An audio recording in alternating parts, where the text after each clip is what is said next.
브리스가와 아굴라. 로마서 16장 3절 4절입니다. 3절 4절을 다 같이 합독하겠습니다. 너희는 그리스도 예수 안에서 나의 동역자들인 브리스가와 아굴라에게 문안하라. 그들은 내 목숨을 위하여 자기들의 목까지도 내놓았나니 나뿐 아니라 이방인의 모든 교회도 그들에게 감사하느니라. 아멘. 브리스가와 아굴라란 제목으로 함께 은혜를 나누겠습니다. 불신자는 5가지 복을 얘기합니다. 건강이 복이라고 합니다. 그리고 장수가 복이라고 합니다. 그 나이 들어서 죽은 사람 보고 호상이었다 그러잖아요. 그리고 명예가 복입니다. 그리고 재산 많은 게 복입니다. 그리고 자손이 많은 게 복입니다. 싹 다 뭡니까? 자손이 많으면 바람 잘 날이 없습니다. 그렇죠?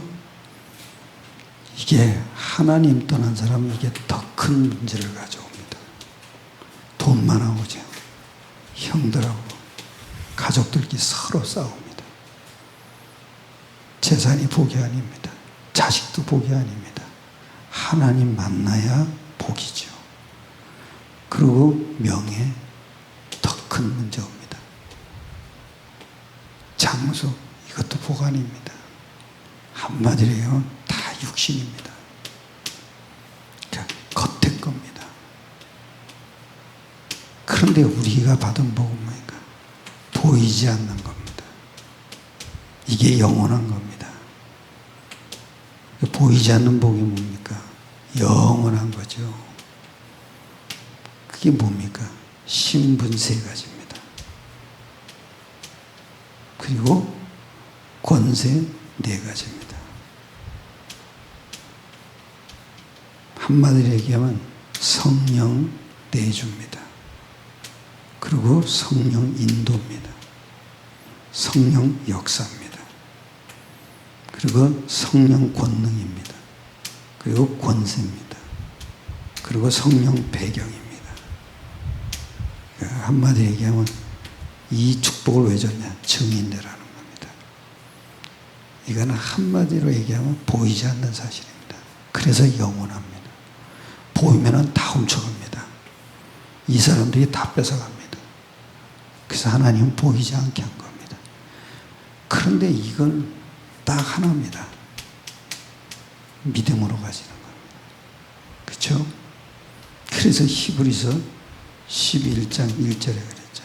믿음은 바라는 것들의 실상입니다. 우리가 이 보이지 않는 복을 실상으로 주신 겁니다.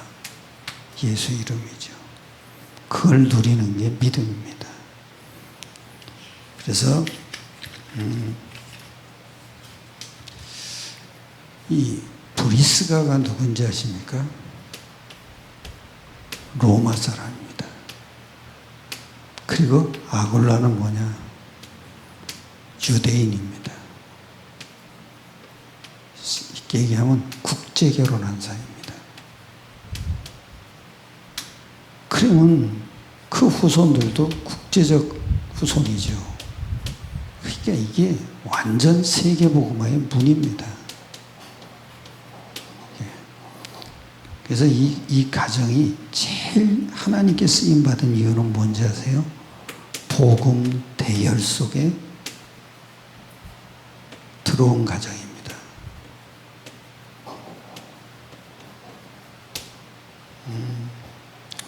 사도행전 2장 10절에 보면 이렇게 얘기를 해요. 쭉 읽어보면 중간쯤 가면 로마로부터 온 나그네 그랬습니다.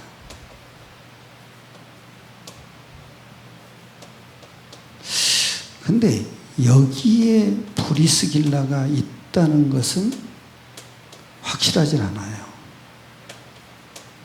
그런데 이 로마로부터 온 나그네에게 이 사도행전 2장에 있었던 그 사람들에게 복음 받았다는 건 확신해요. 그런데 바울이 만나기 전부터 복음을 갖고 있었던 사람이에요. 그러니까 어디서 복음 받았냐? 로마에서 받은 거예요. 그런데 사도행전 18장 1절 2절에 보면 글라디오 황제가 로마로부터 추방한 거죠. 그래서 고린도에 오는 거예요. 그때 천막 만드는 사람이 똑같았어요. 바울과 만난 거죠. 그때부터 시대적 사명을 깨달은 거예요. 복음은 받았는데 요게 없었어요. 그러니까 누구를 만나냐가 다예요. 만약 신비주의자를 만지요? 그러면 신비주의의 특징이 뭐냐? 기도를 많이 하는 거예요. 그러니까 평생 신비주의 노릇만 하는 거예요.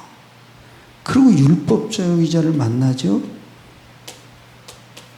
그럼 평생 맞다 틀리다 가지고 맨날 싸워요. 이게요.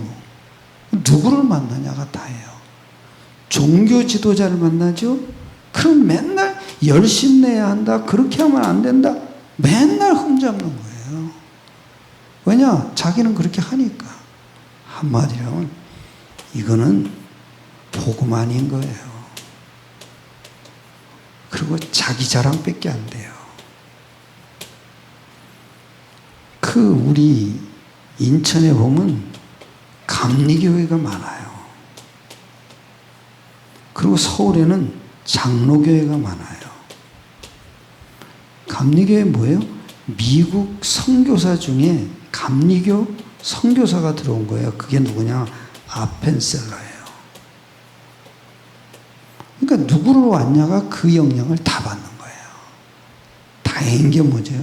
이 미국 선교사 중에 이 사람이 완전 보수주의예요. 보수적 복음을 받은 거죠. 원색적 복음을 받은 거예요. 정확한 복음은 아닌데 그래도 복음을 받은 거죠. 그러니까 인천에는 감리교회가 많아요. 굉장히 큰 교회들 보면요, 다 감리교회예요. 그 왜? 누구 영향을 받았냐가 다예요. 그래서 브리스가 부부는 하나님께 쓰임받은 첫 번째 이유는 뭐냐? 정확한 복음을 받은 거죠. 그 복음의 대열 속에 들어온 사람이에요. 두 번째, 이 브리스 부가는 뭔지 아십니까? 전도 대열 속에 들어온 사람이에요.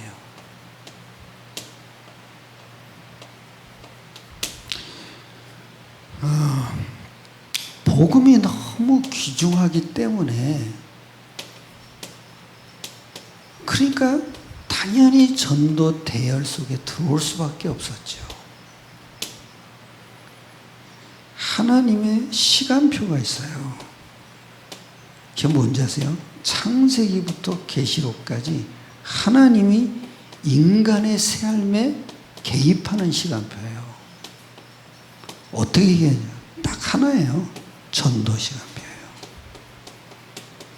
그 전도 시간표 속에 우리가 들어오면요, 모든 영적인 축복, 육신의 축복을 다 몰고 오시는 거예요. 그게요. 그래서 전도 깨달음은 냉수 한 그릇도 상을 잃지 않는다 그랬잖아요. 그 왜 그래요? 하나님의 시간표에 들어온 거예요.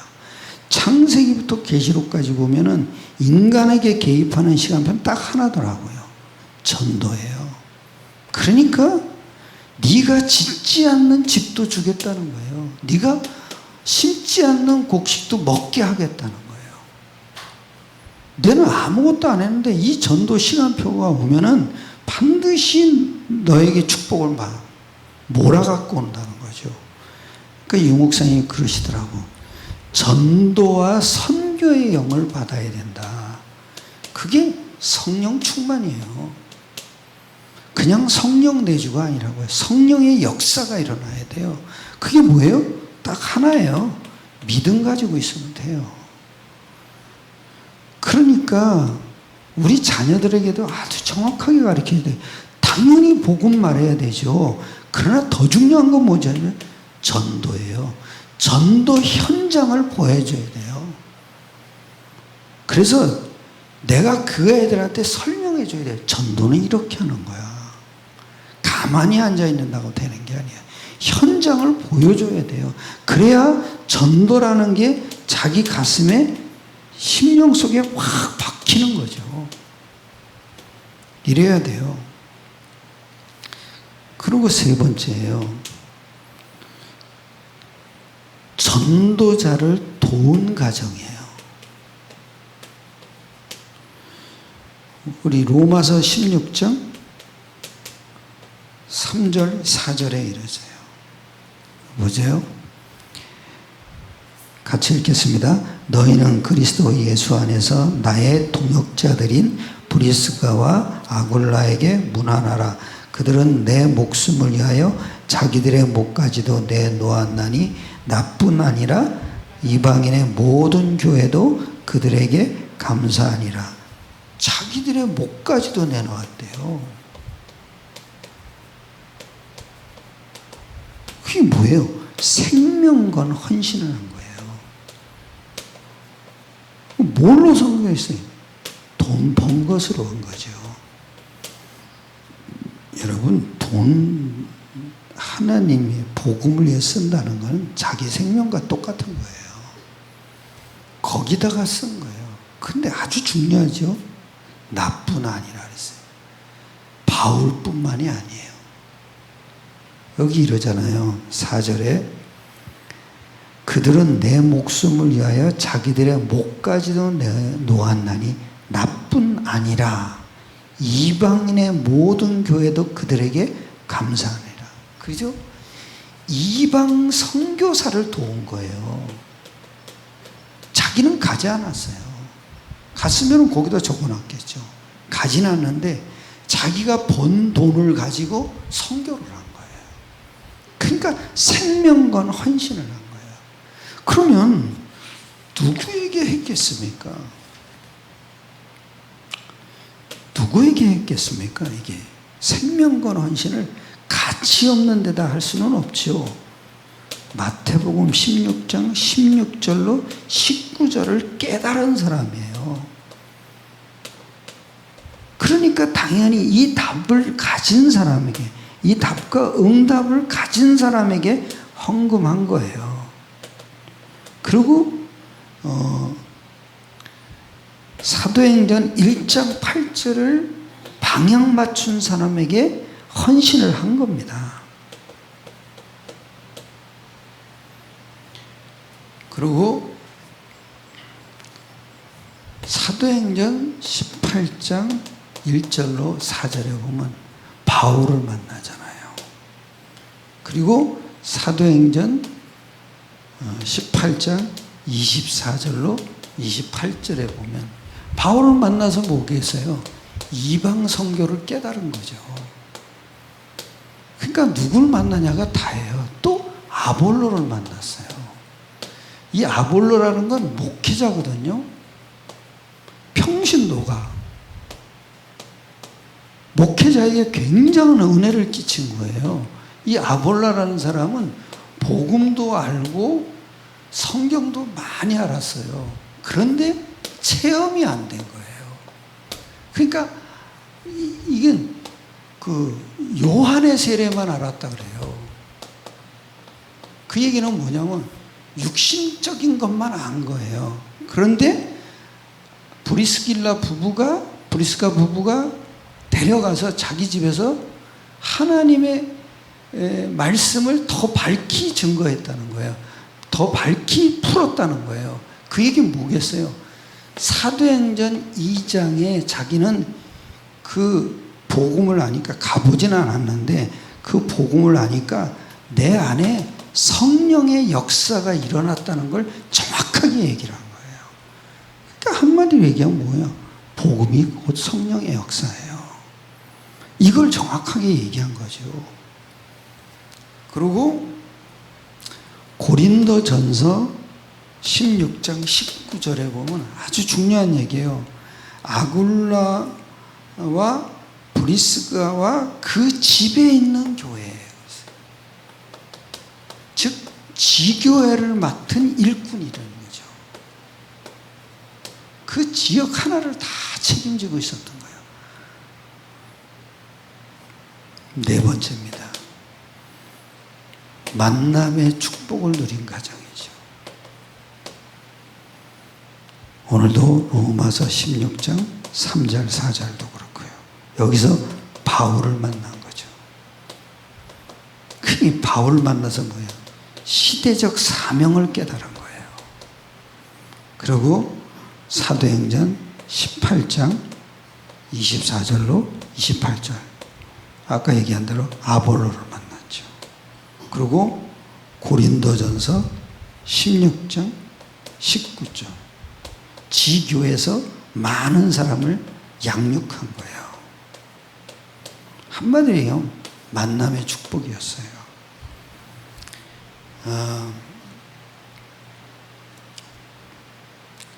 그리고 아주 중요하죠. 로마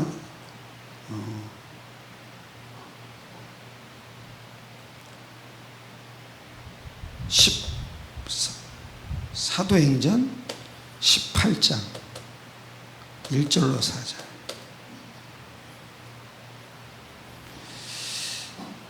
이들의 사업이 그 브리스가라는 사람이 로마인인데 엄청난 배경을 갖고 있는 거예요.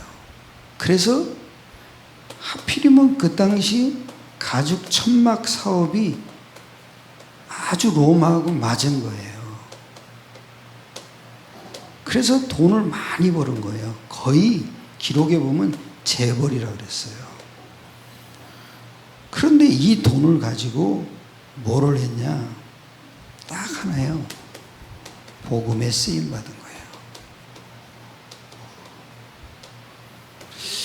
참 이게 중요해요. 만남의 축복이 뭔지 아세요?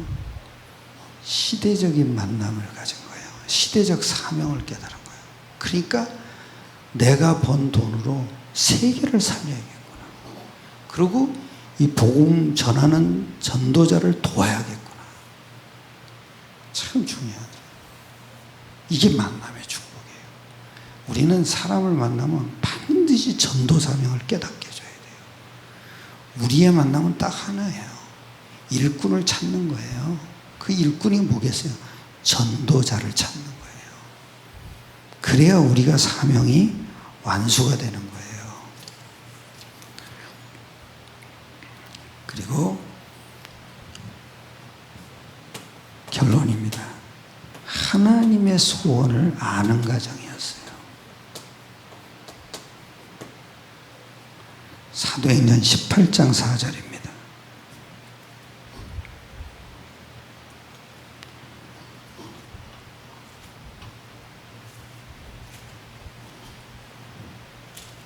(18장 4절입니다) 같이 읽겠습니다. 안식일마다 바울이 회당에서 강론하고 유대인과 헬라인을 권면하니라. 무슨 얘기 있어요? 바울은 늘 생업이 같으므로 함께 살며 일을 하니 그 생업은 천막을 만드는 것이더라. 그러는데 안식일마다 바울이 회당에서 강론하고 유대인과 헬라인을 권면해. 거기에 브리스길라가 갔겠죠. 아주 회당 전략을 깨달은 사람이에요. 왜? 렘넌트를 살려야 되니까요. 그러니까 이 브리스가 부부는 당연히 물질 축복을 받을 수밖에 없는 거예요.